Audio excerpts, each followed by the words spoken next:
So our topic tonight is mastering fear, and we're going to talk about different misconceptions about fear and some tools, hopefully.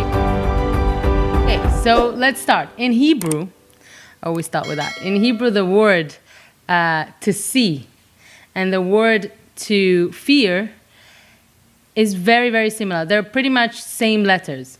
So to see, seeing is ראיה, Reish Aleph Yud A. And to fear is, fearing is יראה, which is also Yud Reish Aleph Hey. So it's very, very similar. So what we're trying to understand here is what is the connection between fear and to see. So let's see what Judaism teaches us. By the way, I am teaching here, and it's amazing, a book. I take a lot from Rav Noach Weinberg's book, The 48 Ways to Wisdom. And I found it super amazing book. So highly recommend if someone looking for something to read. It's a great book, and I quote a lot of the things that he says there. By the way, Rav Noach Weinberg was the founder of Aish Global, Aish International. There was no Aish before that. So he's definitely a big part of what we do and many thousands of other people doing. So let's explain what's the connection between fear and to see. So fear is really seeing the consequence in life, seeing the consequence of your actions in life. For example, when you are heading into this crazy deadline at work and you have so much pressure and you really, really want to succeed, it's going to mean the world to you. If you hit the deadline, they look at you, they say, wow, that was amazing, you really did it. Or, for example, you walk into a really important exam and you know that your whole career is dependent on this exam. You feel some kind of a fear before you're taking it. The same with, if you're in business and you're about to sign on a great contract, something huge, lots of money, something is happening inside of you. And those feelings are basically us trying to, what's happening inside of us is our body is firing on all cylinders, and we literally feel our blood rushing through our body or even coming up to our face when we're really scared and we're about to do something really big. Now, when we appreciate the actions, our actions and the outcomes of the actions in life, we feel that we're really living life at the fullest. We're really making the most out of life. And that is really the essence of free will. Now, our fundamental choice in life is to really open our eyes, our day-to-day life, and to be able to see consequences, to be able to see our actions, and to be afraid, to be fearing of missing out. Missing out on what? Not just on a party there or a hangout here. Missing out on the awesomeness of life, of what life can offer us. Being fearful of the negative consequences that our actions can bring us or to other people. Let's give an example. Imagine that, you are, life is let's say, shopping spree. And you only have 10 minutes. You're walking into this store, whatever. I'm not even going to name a certain store, but a store that you really, really like. And you have only 10 minutes in that store to grab whatever you can into your cart, and you get it for free. It's a once-in-a-lifetime opportunity. You're not going to get that again. So tell me, what do you feel then? Just before you are about to literally run around the store and get everything and anything you can into your cart within 10 minutes. What do you feel then? What kind of feeling you are experiencing? Anyone want to share with us what they think? Excitement. Excitement, that's great. What else? Nervousness, because you can grab anything, but it's kind of what's important. What should I grab? Right. That's perfect. Anyone else wanted to say something? I heard another voice there in the background. Adrenaline. Adrenaline, that's great. All what you said is true. So what's going to be is, as soon as, it's going to be whatever, 3, 2, 1, set, go, and you're ready to run around, you're going to make sure that you're so focused on your goal, you're focused on everything that you need to get, because you don't want to end up with like half a cart. You want to make sure that you are focused. And that's pretty much like my main, I would say, message here. You're focused, and you make sure that you're not going to miss out on this opportunity. So there's the fear of, I don't want to miss out on this. I don't want to mess up. I got 10 minutes in this, my favorite store, and that's what I got. Like, seriously, I don't want to have regrets after. So what I feel then is that idea, when we recognize, and that's the same with life. Living with fear, what does it mean? It means that I recognize the value of life. I recognize what life has to offer.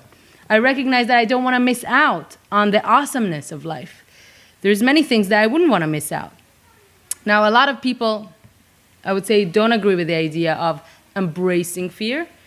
And what they would teach, they would say, we would run away from fear.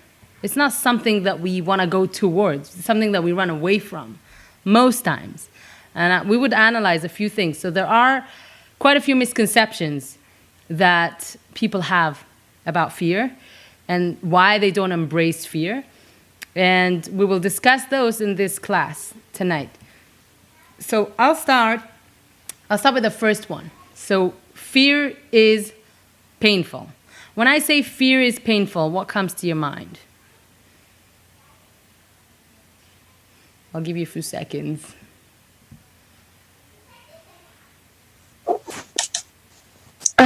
Like painful as in being embarrassed, like emotionally painful.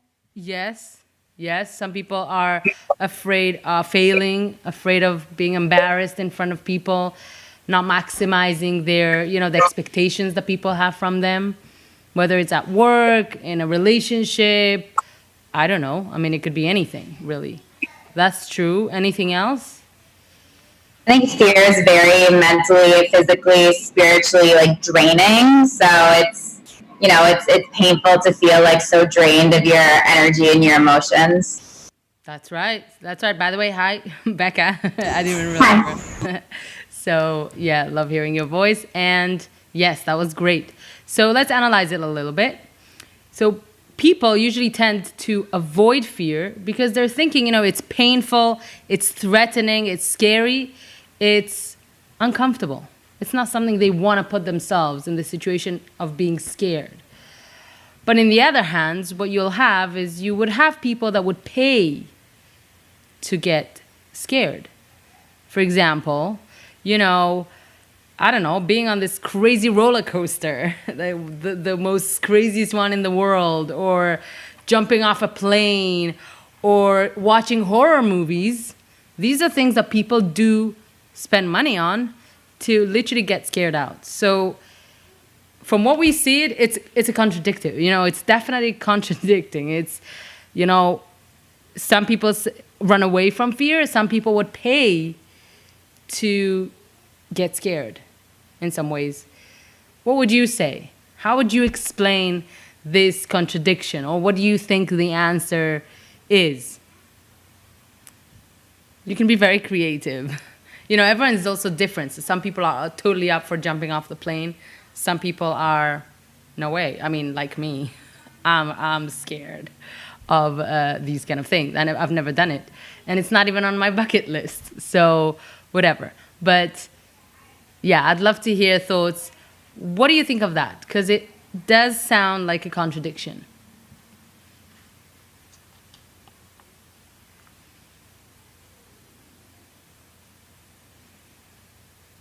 I think maybe some people use fear as a motivator. So they're afraid, and that gets them more motivated because they know that once they overcome it, the feeling is so good. So they like to give themselves that feeling as much as possible with skydiving or bungee jumping or doing something crazy, and then they get the feeling afterwards. I love it. You're really there, Anyone else wanted to say something? Because I think I heard some of you I think it was Sarit. I was just going to say one of them is planned and one is unplanned. So the type of fear that you seek out, like going on a roller coaster, that's something that's planned that you see coming. Right. There's other unplanned types of fears. Right. So then you kind of not prepared for it. Right. Okay. Wow. That's great. That's a different direction than I thought. I like that. Okay. So let's see. So we understand, based on Judaism, that yes, fear is uncomfortable. No one would say it's not. It's not something that people tend to run into, but it definitely delivers a sense of pleasure. It does have that, and it kind of ties into what Becca said. And we'll analyze it even more.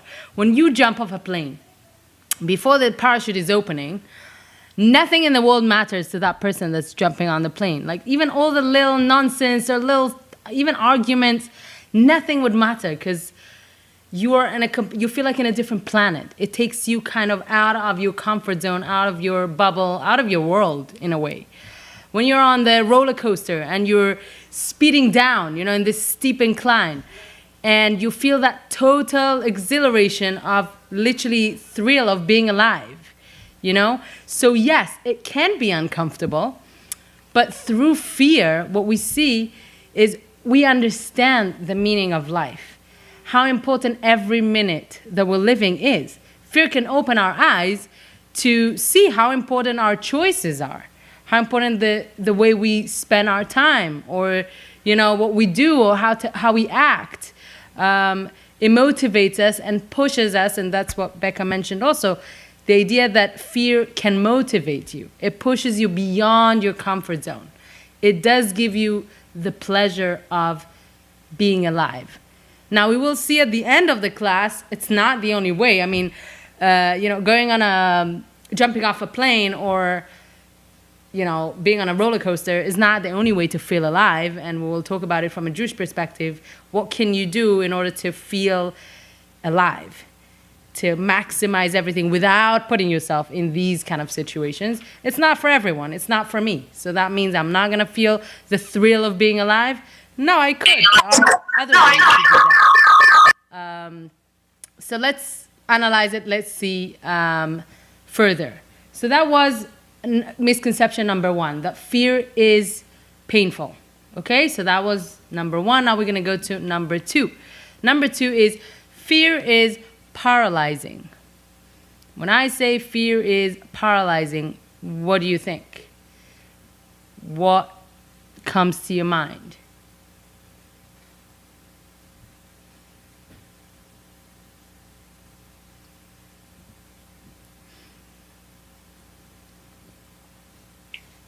Some people don't know how to react, so they shut down, versus I think some other people, like we mentioned, thrive off of it and are more the adrenaline junkies, so they use that to channel something else out of it. Right. That's good. That's good. Anyone else want to chip in anything? I think it's paralyzing in the sense that you're scared to try something new. You're scared to take the next step into something unknown. Right. Okay, that was... Kind of on top of what Allison said, I was going to say it's unfamiliar. What was you saying? Sorry, I didn't hear you. I said it's unfamiliar. So it's something that you don't recognize. And people are very, like Allison was saying, people are very scared of what's unknown, what you're not familiar with. That's right. They are scared of things that are outside of their comfort zone. And that's pretty normal. Okay, so let's talk about that. Fear is paralyzing. So what is the misconception? People think that fear is paralyzing and that it doesn't only, kind of blocks you from doing things. It restricts you from really reaching your potential. It avoids you from doing things. Now, what we do understand in Judaism that shock paralyzes you. Yes, that can paralyze you. But fear doesn't paralyze you. Fear motivates you. And that's back to what we said before and what Becca said. Fear can even give you strength that you never knew you had. Things that you never thought you would be able to achieve or experience, and then you did when you kind of overcame it. We hear these amazing stories of heroes, people that are doing supernatural things, supernatural acts, and having crazy amounts of strength, and doing something that they never thought they're able to do. Only after they're like, oh my gosh, I can't believe I did this, you know? I even Googled this story. Someone told me about a mother, I think it was in Canada some time ago, a mother that was able to literally lift up a car to save a child that was trapped under the car. That's insane. That's not something that any human think they can be doing. I don't think I can be doing that, but what do you think motivated her to even try? What was it, that thing that got her to even try and do something that she knows she can't do? Do you have an idea?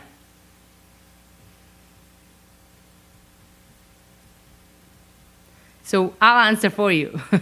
What really is happening there is the fear of what's going to happen to the child, or what's happening to him or her right now, motivated her to act supernaturally and save her child. And so she got this boost of energy. There are explanations also biologically how it works. We're not going to get into it. I'm not an expert in that. That the fear gave her that boost of power to literally lift up a car to get the child out, not trapped. Now, I'll give you another example that's, I would say, less extreme. Let's say I offer you, or I tell you, any of you, you need to memorize the whole of the 613 mitzvot of the Torah by tomorrow. What would be your reaction?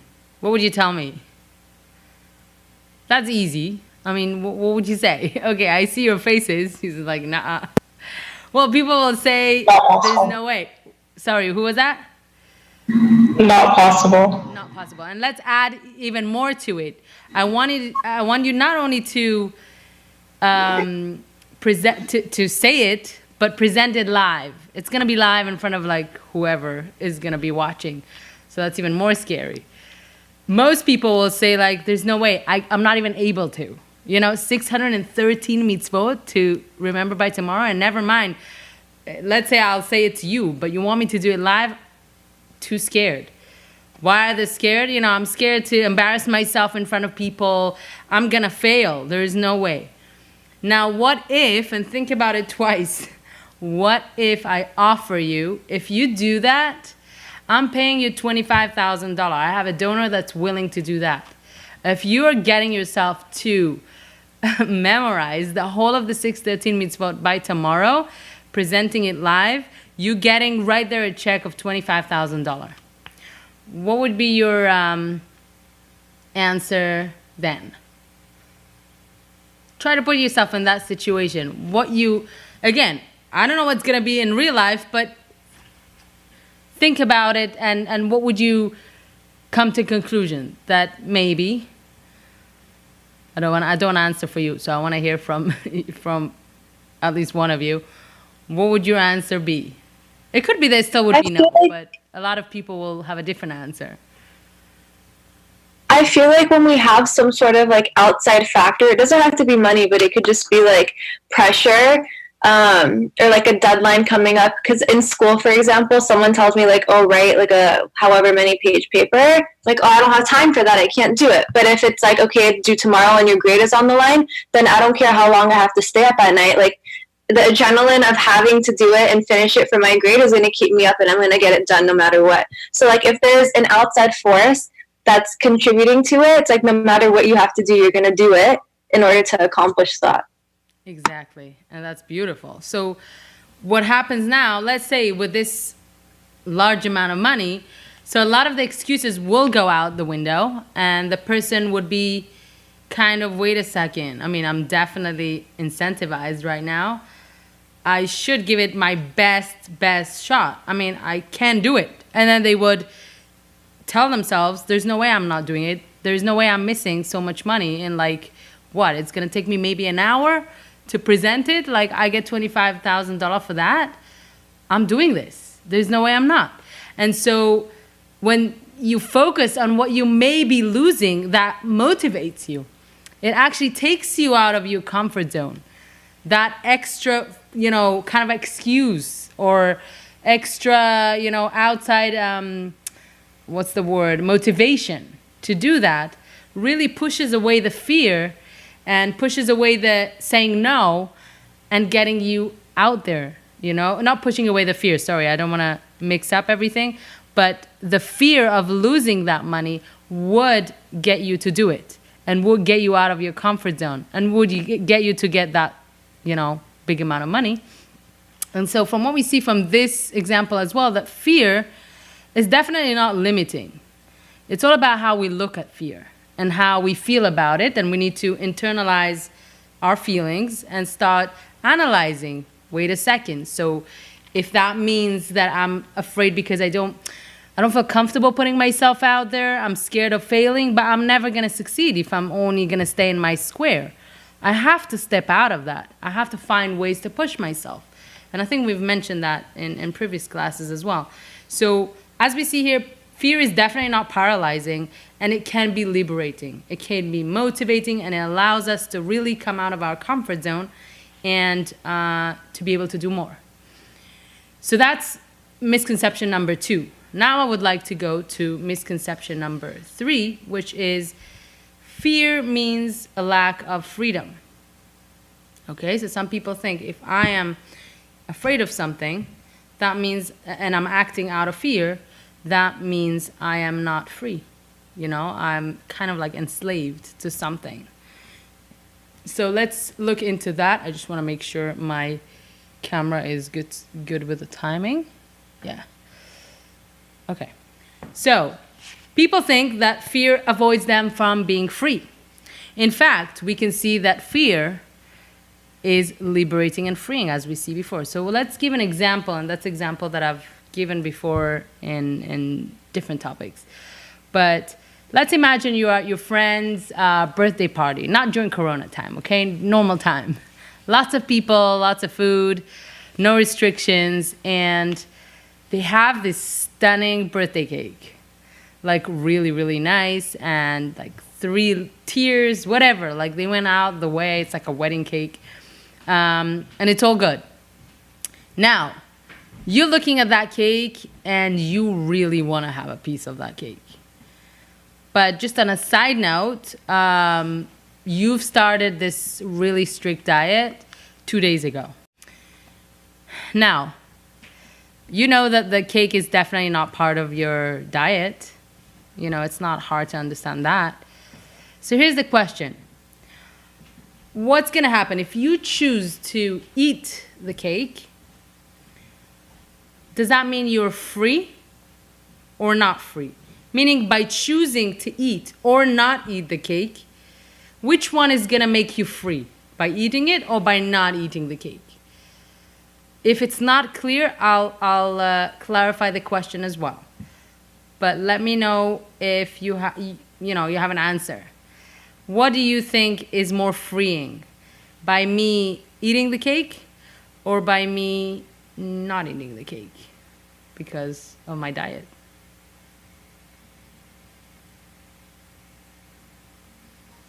I think you eating the cake is more freeing. Okay. Because so you can, by eating the cake, if you have self-control, I think you eating the cake is more freeing. Because by not eating the cake, you have the chance of worrying and eating more, or you're just more stressed out. You mean more stressed out by not eating? Yeah, by not eating the cake. Because you're worried about, I don't need to eat it. Like, you're making up all these reasons why not to eat it. But then it's not part of your diet. You know that it's definitely not good for you.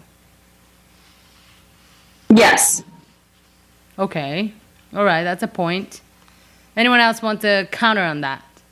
Or add anything to that? If you think differently. I I kind of think the opposite. I think if you don't eat it, you're freeing yourself of your physical desires. So, like, you're telling yourself you could get your happiness and pleasure from other things. Doesn't have to be from dessert. Right. Okay. That's a good point. Anyone else want to add on that? I have a third opinion, which is like freedom is in the choice of it, of whether you can have the cake or not. Wait, could you repeat? Sorry, I didn't hear you well. The sound. Like the freedom is the choice, or like your choice is the freedom of like whether you can not eat the cake or eat the cake. Does that make sense? Wait. No, I'm not sure I understood. I was going to say I agree with Sharon. I feel like it's the decision, the thought process around it that kind of makes you trapped. If you just do what you want to do, then you're free. If whether that's eat the cake or not eat the cake, without thinking about it. Yeah, kind of. Yeah, but when we say, by the way, when I get into like do what you want to do, we know that we have different voices between, inside. I do want to have the cake, but I also, let's say, don't want to gain weight. I don't want to have spots. I know that sugar is really not good for me. Gluten is not good for me. Whatever, I'm going to suffer after physically. It's not going to be I think what kind of everyone else is saying is it goes with the difference of long-term gratification versus instant gratification. Like if you feel like, I want to eat the cake now because I'm going to enjoy it right now. And then afterwards you'd be like I kind of wish I didn't do that because I can have cake another time. And today was for today I wanted to stick to this diet and I just kind of let that take over. Versus, I'm not going to have it because I made the decision to not have it and there will be cake another time and next time I can have it. And like that could be one thought process. And on the other hand, maybe if before you were thinking, I'm going to a birthday, if there's cake, I can have it. But, I think that's what everyone's saying about like the thought process and the differences. So the thought process is definitely important here. But let's see on a, based on Jewish perspective, what's really called free? When am I free? When I'm eating it or when I'm not eating it? So, and I want to just add that, just to make it stronger, the point that we're talking about. So the reason that you would avoid yourself from eating the cake is because, you're fearing the consequence, whether it's gain weight, spots, not feeling good after, physically, sugar, whatever it is. Everything is just not going to make you feel good. Now, so from this scenario, what we would say that we can see the idea that fear, so that fear of you, of me, of not eating the cake can lead me to do the right thing for me. Meaning, if the right thing for me, and I know I'm fearing right now, I got into this diet for a reason, and I'm fearing all these things, and also how I would feel after. So by me pretty much having self-control and not eating the cake, I am more free. When I am going after my desires, and that's based on Judaism, when you go based on what you feel like doing, but it's not necessarily the best thing for you, you're not free. You're enslaved to your desires. By you stepping out of that desire and saying, listen, I know I want it, it's not good for me, I'm not having it. That does show that you are more free because you're able to conquer, I would say, your physical feelings, body, and say, no, I'm not doing it, stepping up and saying, I am standing up for what's right for me, not for what feels good right now, because I know it's not going to be good after.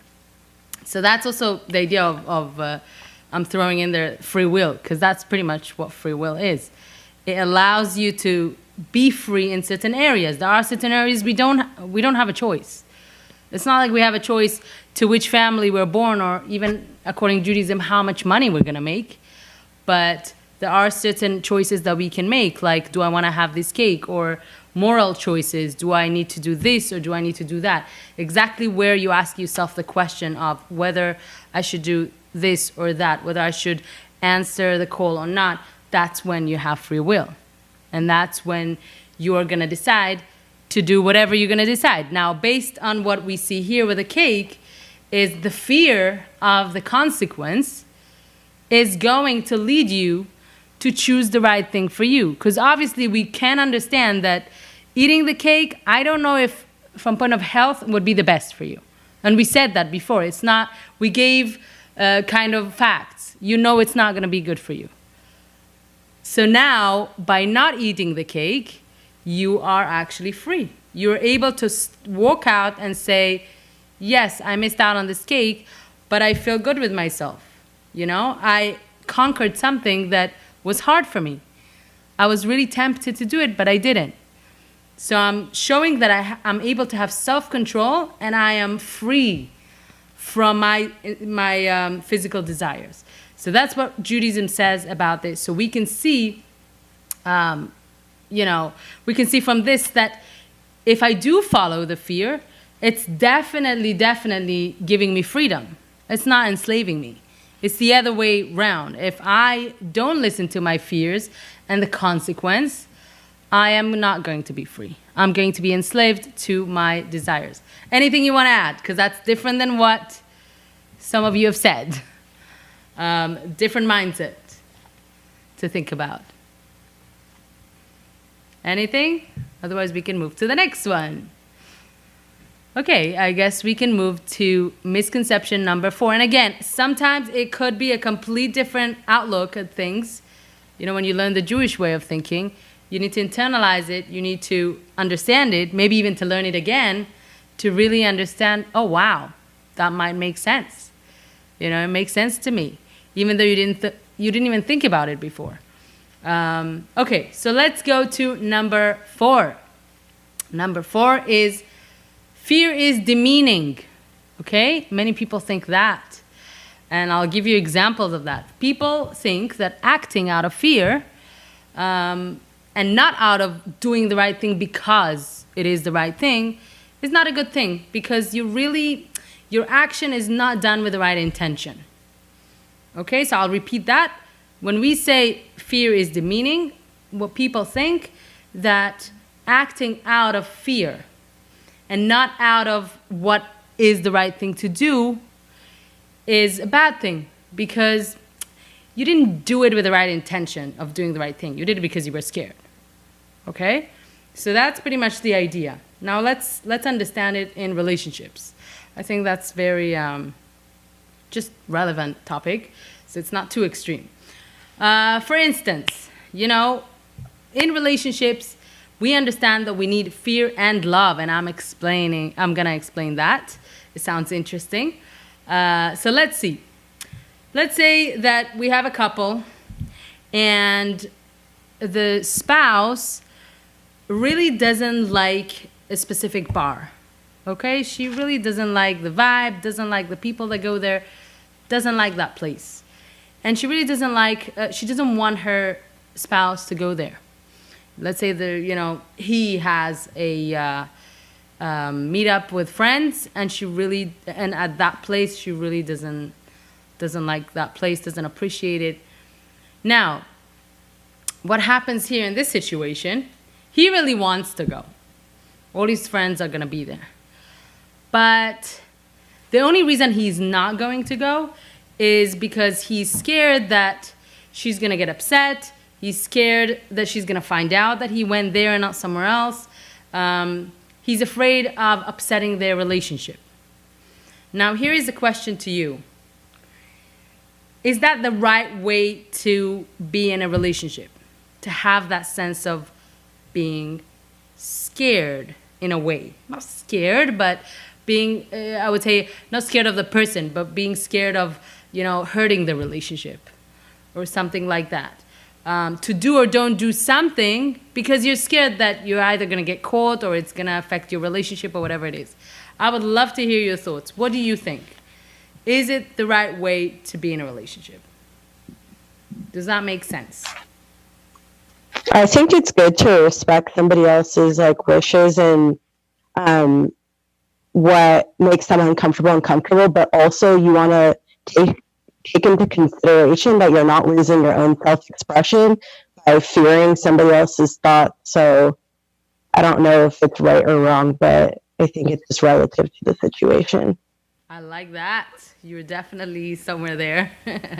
I like it. That's great. Great answer. Anyone else want to add to that?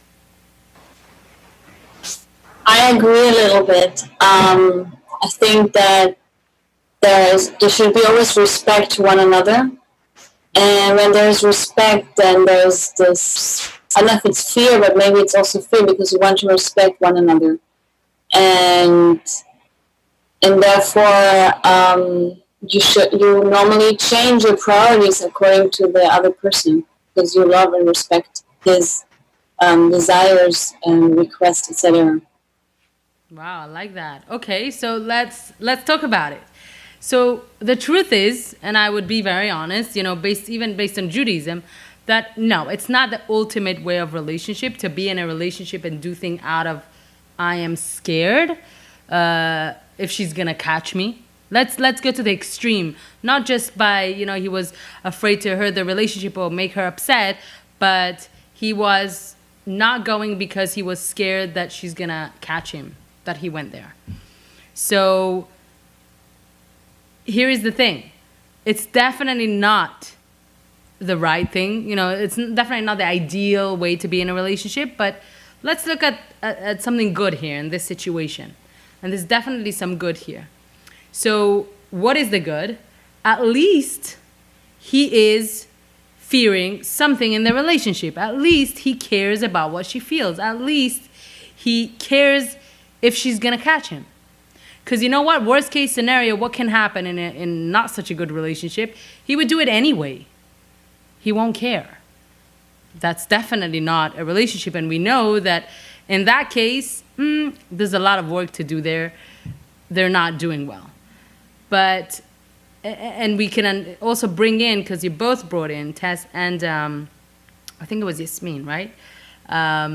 You brought the idea of respect. When you don't have that sense of fear, the sense of respect of the other person, you won't have a real relationship. But so looking at this point, when he is not going there out of the fear that she's going to catch him, it's not ideal, but it also means that he still cares. He still cares about their relationship, because if he wouldn't care, he would have gone. Even if she finds out, it's like, forget it. Like, I want to do what I want. I don't want to listen to what you're saying. So as is, we can see something good in this. Now, Judaism believes that fear is what is going to get me to love someone in the relationship, and we'll analyze that. So in most relationships at the beginning, there are many things we don't agree upon. There's many things that we don't think alike. We're two people that are coming from different families, sometimes different cultures, different, countries. You can't expect you both from the very beginning to think alike, to do everything alike, to agree about everything. It's not realistic. Obviously, we're not going to be that.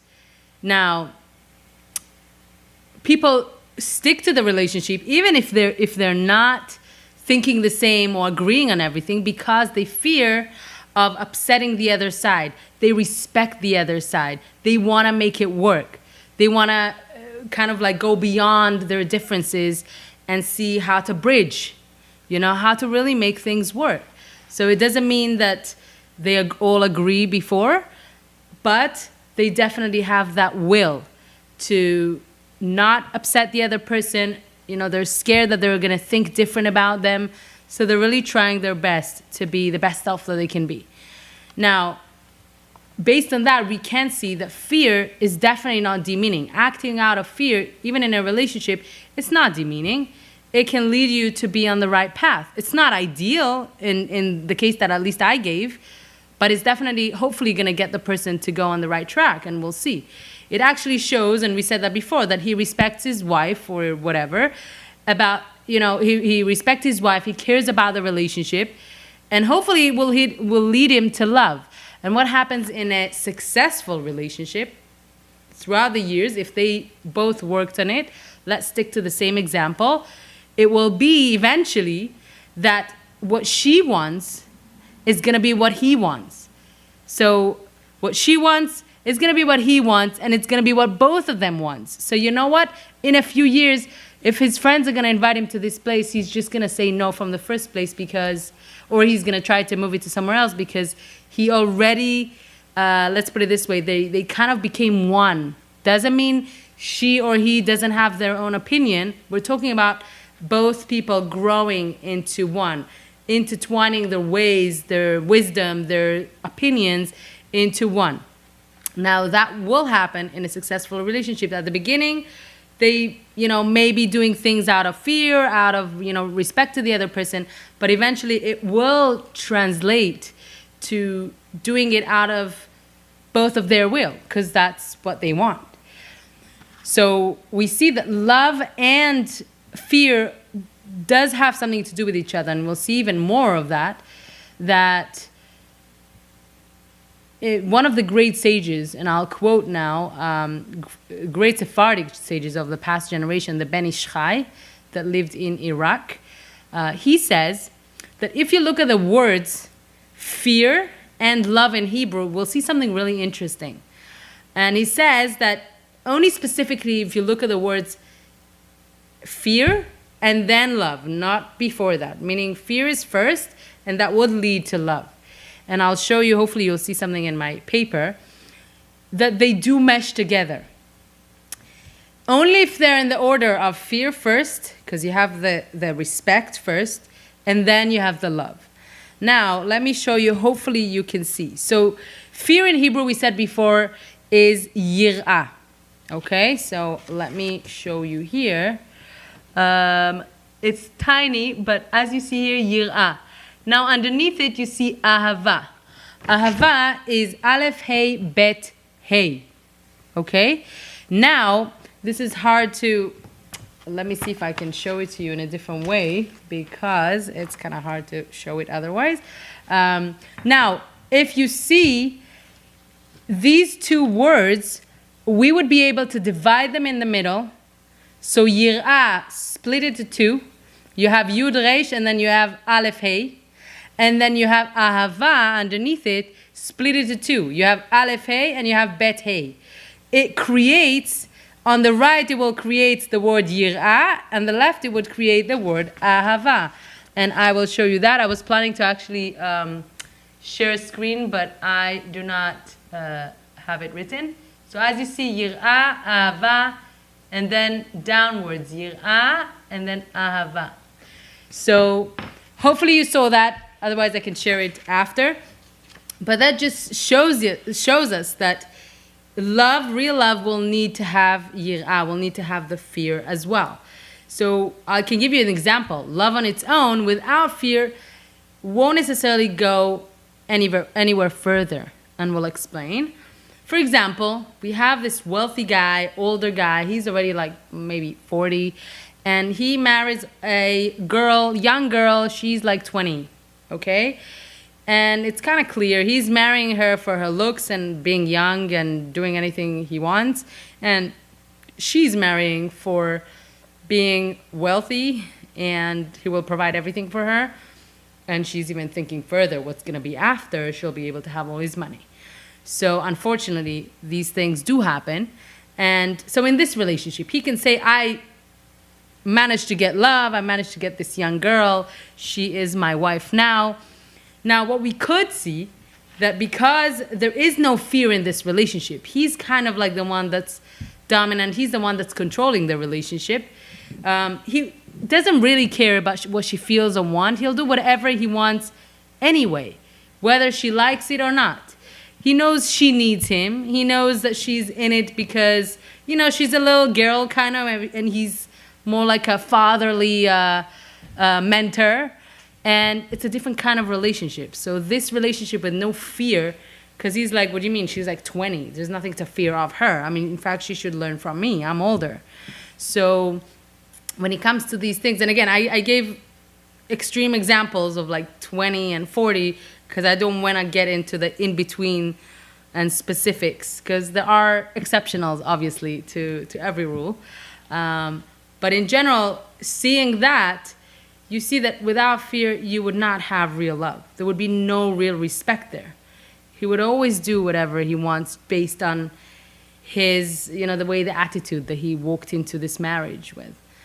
So as we see here, now going back to the beginning, that fear is demeaning and acting out of fear is not a good thing, like some people say. So we see here that acting out of fear sometimes isn't really demeaning. It isn't like the worst thing. Sometimes it's needed.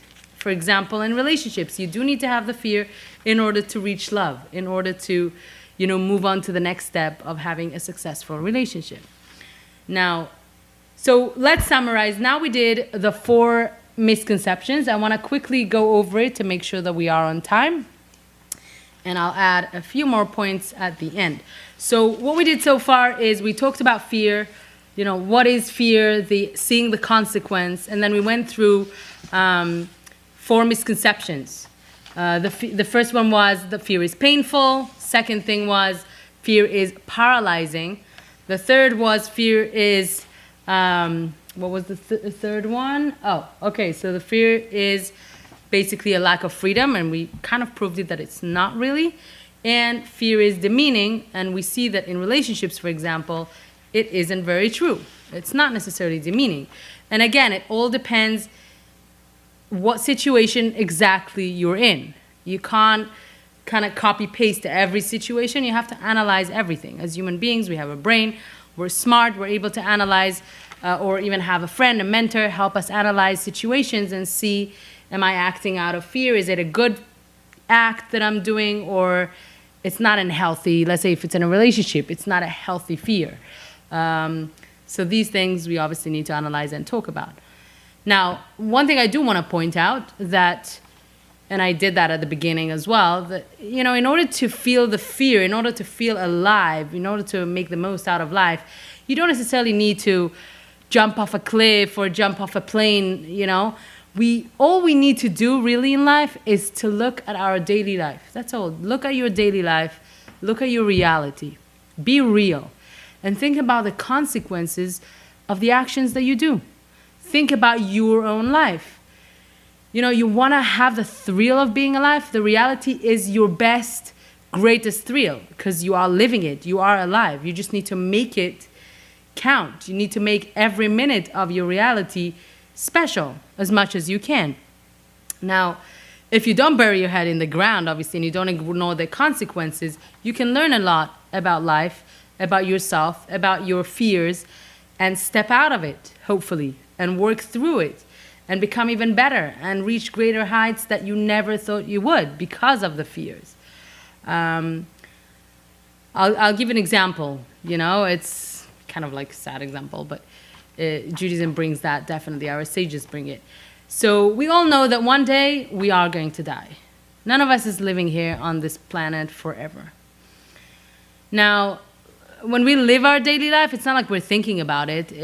In some way, unconsciously, we kind of feel like we're staying here forever. People act like as if there's no consequence, there's no tomorrow. We're here forever. Me, I'm not gonna get the virus. Me, I'm not gonna die of this or that. I'm too young or whatever it is. Now, when we hear, let's say, God forbid, someone passes away from lung cancer, we get really sad. It's so scary, but then we move on with life. It didn't really hit home, so thankfully. So then you don't feel it yet. But then, God forbid, what happens is when people do experience a loss, let's say, in their own family. For many, it's a wake-up call.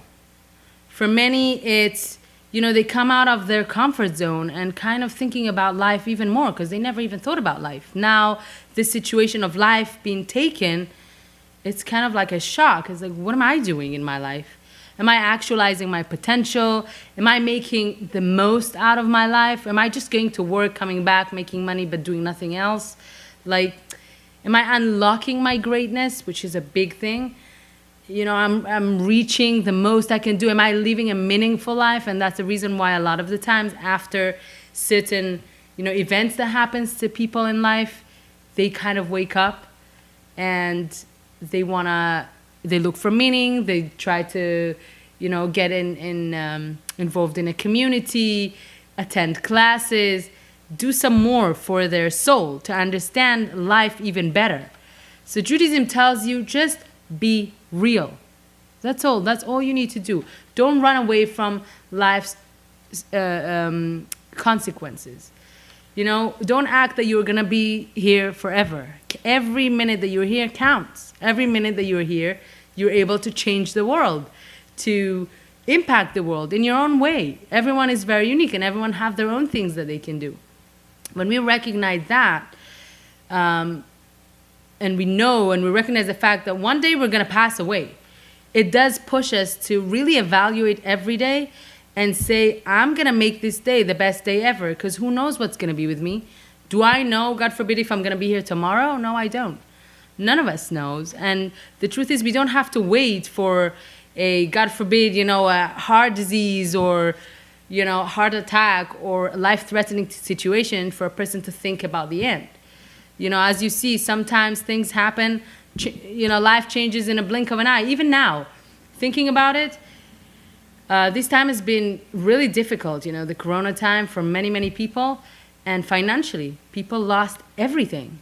And it's not something that we even saw coming a few months ago. It's like, really? What do you mean? I have my house, I have this, I have that. And now I know people that have lost literally almost everything they have. And it's sad. It's like, you don't know what's going to be the next minute. So what Judaism tells us is, when we recognize that one day we're going to pass away, it pushes us to evaluate our lives and ask ourselves, am I using my time wisely? Am I using my time effectively? The clock is ticking. And in Pirkei Avot, the ethics of our father, it says, Shuv yom lifnei mitatcha. It says, repent a day before you die. Because we don't know when we're going to pass away. So how are we supposed to know when to repent? Because it does say repent. But then it has answer and says repent a day before. What does it mean a day before?